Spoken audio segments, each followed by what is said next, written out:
Good morning, and welcome to another installment of American Scousers Prematch show. A bit somber of a show this morning, unfortunately. There's no two ways about it. It's going to be a hell of a ride that we should enjoy for the next 3-4 months, as long as we have. So, here, of course, I'm joined by Kazi. Good morning. How are you? I'm good, man. Yeah, how are you? I'm here. I'm good. I'm really excited to just hear Anfield at the start of the match today. I feel like it's going to be as loud as we've heard it in the last, at least this year, if not the last couple of years. I mean, it should be. It should be. I know it's Norwich.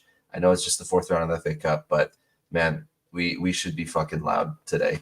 Yeah, it's weird, isn't it? It's a weird game, and I think the timing of it. I think because he's got his best mate in the opposite dugout, is like a big thing maybe for him as well, kind of thing. I don't know, but if you can't get up for this game, even though it's a 2:30 kick-off and it's a bit of a weird time to have a game kick-off, but if you can't get up for this one, then there's no blood in you, really. Yep. Mecca, good morning. How are you? Good morning. I don't know what day it is, and I've just seen the lineup, so I don't even know what universe we're in. That's. I mean, speaking of universes, yeah, let's pull that up. A start for James McConnell. So, playing Gravenberch into form, I guess you could say. If it's not working, just keep playing him and see if it clicks, kind of deal. A front three of Nunez, Gakpo, and Jota. Obviously, the bench looks nice and strong, right? We've got Soboslai returning, Robertson returning, Trent returning, missing McAllister on this entire sheet here. So hoping it's not that serious, because if it's a bit more serious than we expect, then we won't really have a senior six for Chelsea and Arsenal potentially. But first look here, Kazi, what screams out at you? I very much, when I check the team sheet, I very much tended to Conor McGregor, like, who the fuck is that guy? Because I actually genuinely thought that with Clark getting minutes in previous games, that if anyone would have got the start, it would have been him in the midfield. I have no idea what he's about. Don't know if he's a six, don't know if he's a eight. I'm not really up to date with me under 23s and 21s at the moment, kind of deal. So, yeah, fair play to him. He must be doing something in training, because Jurgen doesn't give out token starts, really. Not anymore, at least. So, yeah, the positive, as you just said, mate, to Szoboszlai, Robertson, Alexander-Arnold. I think we all expect them to feature at some point today, whether it's for 20 or 30. But strong lineup. I was really surprised with Konate, really, because I thought he'd do Konate for Chelsea, Arsenal, and don't make him go against Norwich. But he's making him go again, so that the manager's back in his fitness, basically. And he said, no, this guy is fully fit, and he's, there's no knocks, there's no niggles and stuff. Because if he has one, of course, you drop him and get him for those two league games. So, super surprised. Listen, it's an opportunity for the front three, as we haven't seen before, kind of line up like that. Not sure who's going to play where, which is interesting. Probably Gakpo on the right, would you say? Nunez on the left, maybe Jota down the middle. But a lot of options there. A lot of, but yes, I'm super pleased he's gone strong. That's the main thing. I'm sure, because I think he wants to win the trophy as well, and like we all do. So, fingers crossed. But yeah, happy with the teammates. No Kelleher is a big surprise as well. I thought he would have got a start, but super pleased. I'm glad he's been strong. Yeah. Yeah, Mecca, like Kazi was saying, this is a much stronger lineup than what I was expecting as well. How do you foresee that front three shaking up? We had posted a quote on our social media a couple of days ago of Cody Gakpo saying that left wing, he prefers left wing. That's the position he's always loved playing. Will we see him on the left today, you think? I know Kazi said we might see him on the right. What are your thoughts there? I think Kazi's probably right on the balance of probability. It's probably going to be like it works out better for Nunez if he's on the left, Jota's in the middle, and Gakpo's on the right. But it'd be interesting if Gakpo had been told he might play on the left, and maybe that's where that quote came from. That or maybe he wasn't. Maybe Gakpo, or maybe because he's completely right. He's told, you're playing on the right. Stop moaning about it in training and just do your job, and then I'm much better on the right, really, when you come to think about it, and get that message out. But I don't know. I'm really interested to see McConnell. I'm just wondering if Klopp was just so taken up with the emotions the week that he thought Milner was still on the books. It's James, isn't it? Just stick James down the midfield. We'd be okay. But yeah, no, I kind of, on one hand, you're going to get the best out of Nunez on the left, but on the other hand, you're really curious to see Gakpo on the left. So whichever way it shakes out, I think we're going to be okay on the left.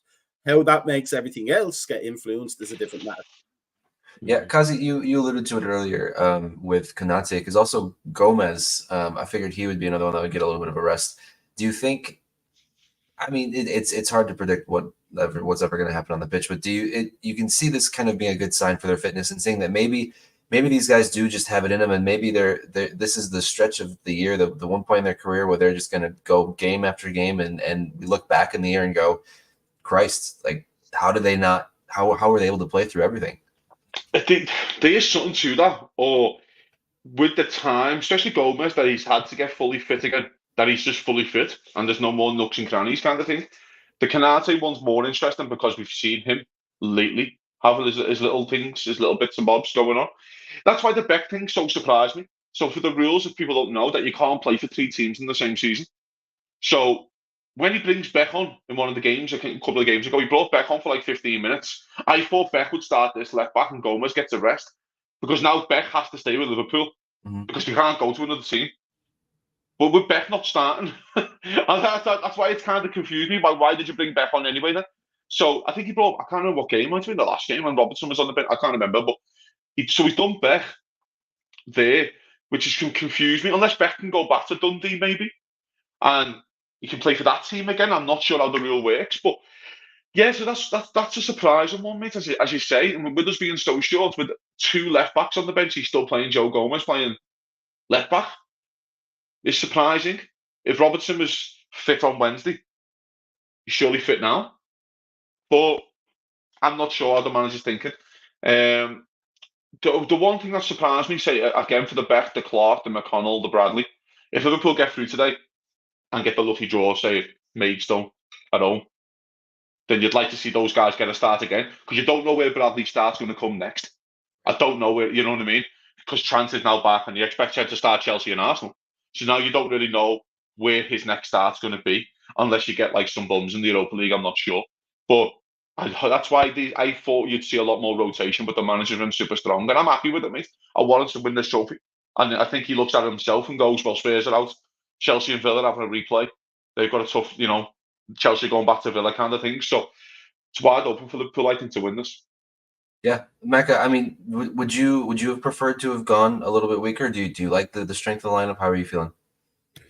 I think it's a nice blend, but just going a little bit back to because he was saying like perhaps he's putting like the likes of McConnell in, perhaps Beck is staying here because he wants to put them in senior games for whoever the next manager is to show them what they can do at that level. Maybe there's a bit of thinking of that behind it. Because Klopp is not only a forward planner, but he's a generous forward planner. He's not just he's not just walking away into the sunset and going, thanks for that. Throw the match, big explosion, Hollywood explosion. It's he wants to leave us in good stead, and that includes the players, so that the next manager knows what they're capable of.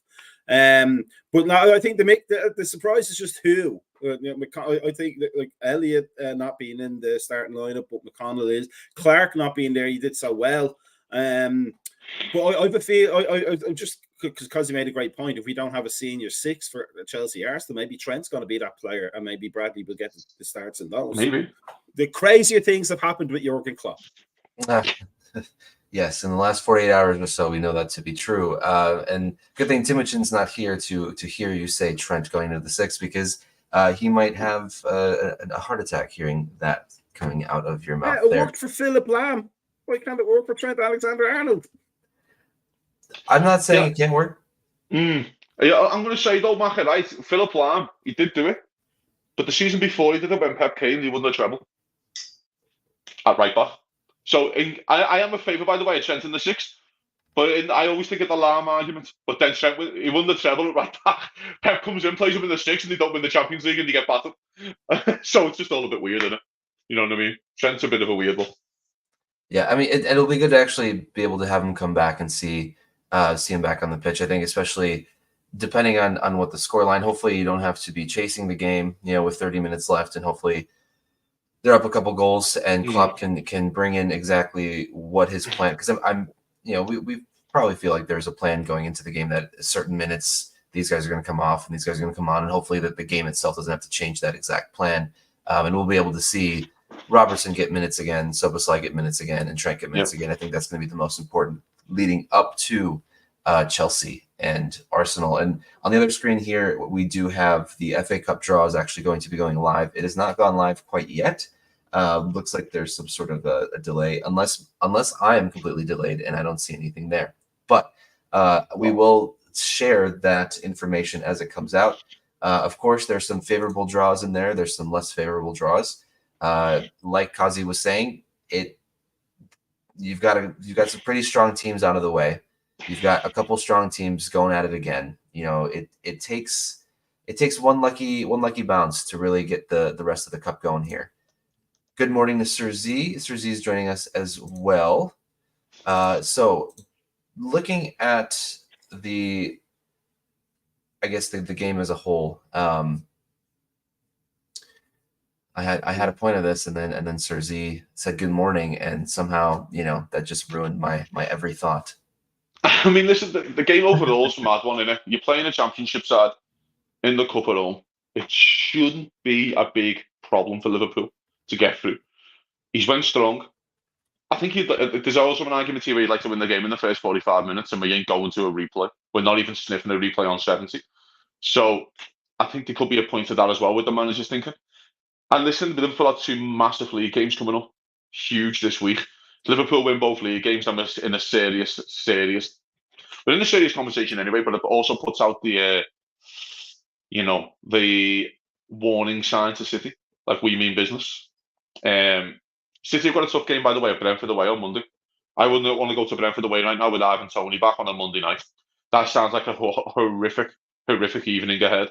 So Liverpool have a job to do, but today is the job of winning this game. Liverpool have to get through, as you just said, with a favourable draw. There's teams like Maidstone still in it and stuff like that. There's a couple of championship sides still left in it. And Liverpool, you just never know who you're going to draw. And it's going to be interesting, mate. I'm excited for today. Because I think I want Liverpool to do well in our domestic trophies. If there's one small negative about Jurgen, is that we haven't won enough of them. We've only won 1 each. And our record at the new Wembley was really poor up until that point. So I want Liverpool to go to Wembley again, which we are, the Carabao, of course. And I want us to do it again. Why not? Yeah, add 2 more. Serzi saying here, Wolves game is called off. And as I'm looking over, it looks like that the BBC says that about 2:20 p.m. is when the draw will go live. So we will most likely not be able to provide that information for you on here, but you can be able to find it on your own. Mecca, going off of that, obviously one cup, one domestic cup each, maybe 2 by the end of this year.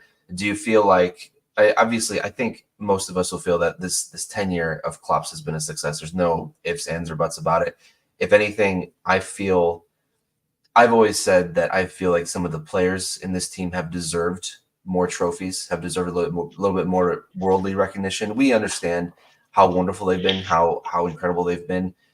And maybe, it doesn't matter if people look back and go, well, they only had X amount of trophies and they weren't as good, because we know what they were up against, the team that they were up against in City all these years. But the performances they put in week after week is something that, obviously we will always love and appreciate. But do you feel like ending with 2 extra domestic cups would just be a fantastic cherry on top? Or if we happen to lose against Chelsea in the Carabao and then go out in the FA Cup, is it going to leave a little bit of a sour taste in your mouth for the end of this year, or where would you be at with that? I don't think there's anything would leave a sour taste in my mouth about the end of the year for Klopp. He's done more than enough, in bucketfuls for credit with Liverpool. But I'd like us to win the Carabao Cup because I like to have that the kind of the status of being like with Real Madrid and the Decima with the Champions League. I like that we have that with the League Cup, and I'd love to win the FA Cup because it's the FA Cup. I'm never one. I'm like Kazi. I'm never one that wants to, sacrifice the cup. If we go out with the cup, then we have X amount of resources for the league and the European competitions. It doesn't work like that. You get a chance to win a trophy, go for the chance to win a trophy, because so much can go wrong after that. So I'd rather we just go for all 4. I'll be disappointed if we go out with the cup, but then tomorrow's another day. Then we'll focus on the things that we're still in. But I mean, I want to win the Carabao Cup. I want to win it because it's against Chelsea, and I want all 4 trophies for Klopp to walk away with, because he deserves it probably more than any other manager in the league. Mm-hmm. Yeah, Sergi here.